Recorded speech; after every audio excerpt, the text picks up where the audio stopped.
오늘 시편 92편은 표지에 있는 것처럼 안식일의 찬송시입니다. 그런데 오늘 개정 성경은 1절로 3절을 한꺼번에 묶어 놓아서 약간 혼란스럽게 합니다. 그래서 제가 공동 번역을 읽어 드리겠습니다.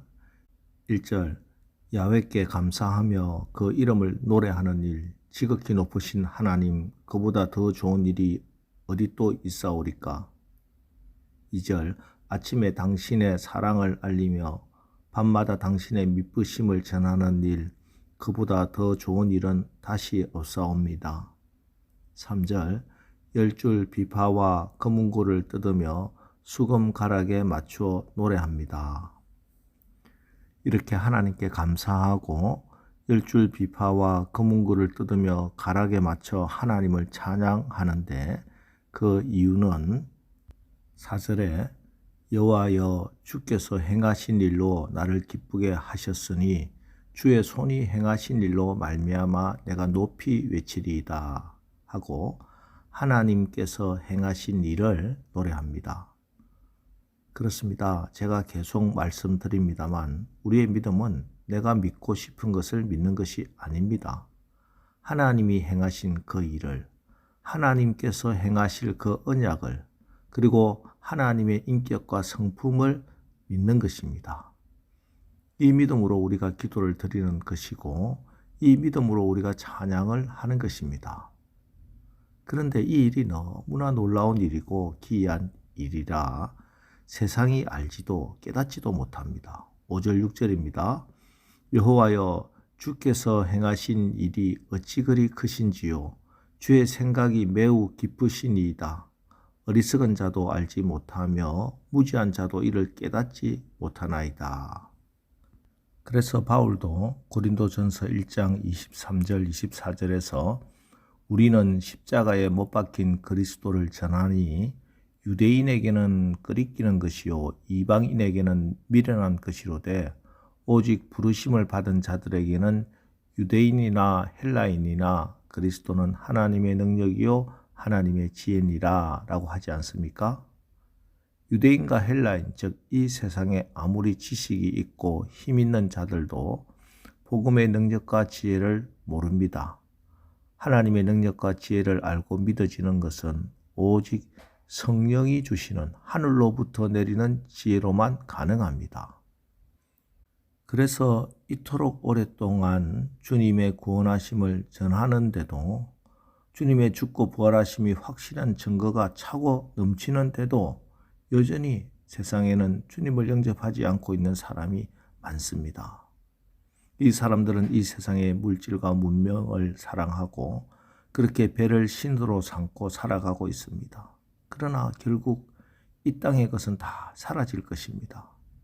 그렇습니다. 악인들은 풀같이 자라고 악을 행하는 자들은 다 흥왕할지라도 영원히 멸망하리이다. 여호와여 주의 원수들은 패망하리이다. 정녕 주의 원수들은 패망하리니 죄악을 행하는 자들은 다 흩어지리이다. 여름 장마철에 비가 오고 나면 온 세상이 잡초가 얼마나 빨리 자라고 또 무성합니까? 그러나 지금 나가보세요. 이 겨울에 나가보면은 그 여름 잡초들 다 말라 비틀어지고 사라지고 없습니다. 지금 이 세상의 권세와 문명이 그렇습니다. 지금 잡초처럼 자라나 세상에 가득하여 힘이 있는 것처럼 보여도 마지막 불심판에 견디지 못하고 사라질 것들입니다.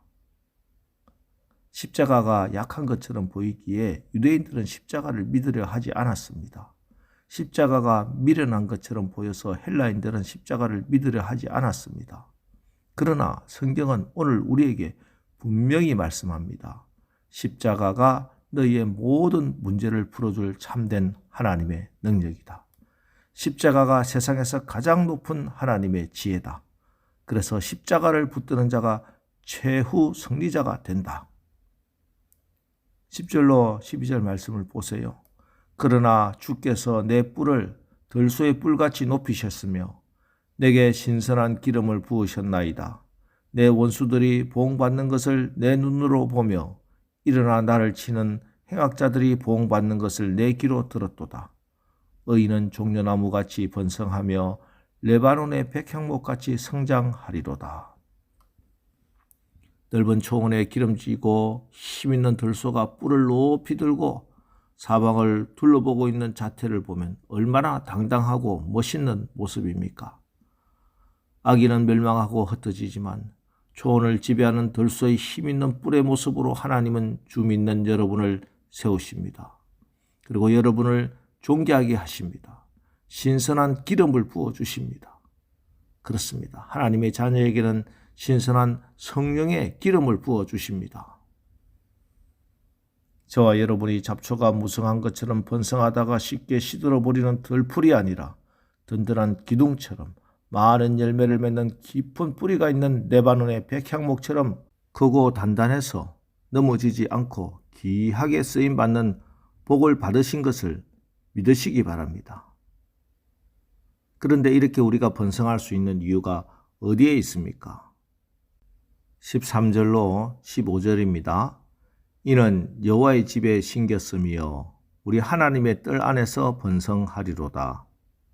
그는 늙어도 여전히 결실하며 진액이 풍족하고 빛이 청청하니 여호와의 정직하심과 나의 바위 되심과 그에게는 불의가 없음이 선포되리로다. 여호와의 집에 심겼기 때문입니다. 우리 하나님의 뜰 안에 있기 때문입니다. 풀처럼 아무 들에든지 자라나는 것이 아니라 여호와의 집, 주님의 몸된 교회에 심겨졌기 때문에 번성하는 것입니다. 영원하신 예수님께 심겨졌기 때문에 그래서 늙어서도 결실하고 진액이 풍족하며 빛이 청청합니다. 이것이 바로 하나님의 정직하심입니다. 곧 약속하신 것은 반드시 지키고야만은 하나님의 신실하심, 성실하심 때문입니다. 그래서 우리는 늘 하나님께 집중해야 합니다. 나침반은 어디서든지 항상 그 방향이 북쪽을 가리킵니다. 여호와의 집에 심겨진 사람은 아무렇게나 버려진 나무가 아닙니다. 트랜스플랜티드, 좋은 곳으로 옮겨 심은 나무입니다. 정원사 되신 하나님이 의도를 가지고 목적을 가지고 심어놓은 나무입니다. 물론 여호와의 집에 심은 나무도 모진 찬바람을 맞습니다. 눈이 내리면 나뭇가지가 부러지기도 합니다.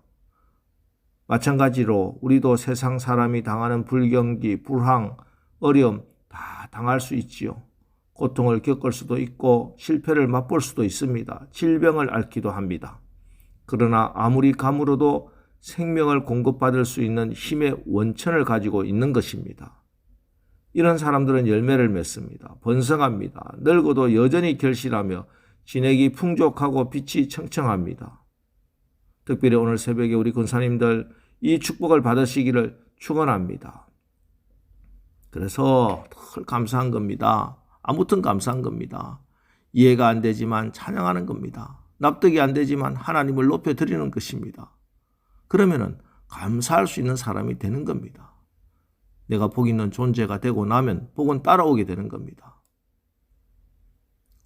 이스라엘 백성들 안식일마다 하나님의 성소에 나가 예배를 드릴 때마다 이 찬송을 올리고 또 그렇게 이 복을 받았습니다.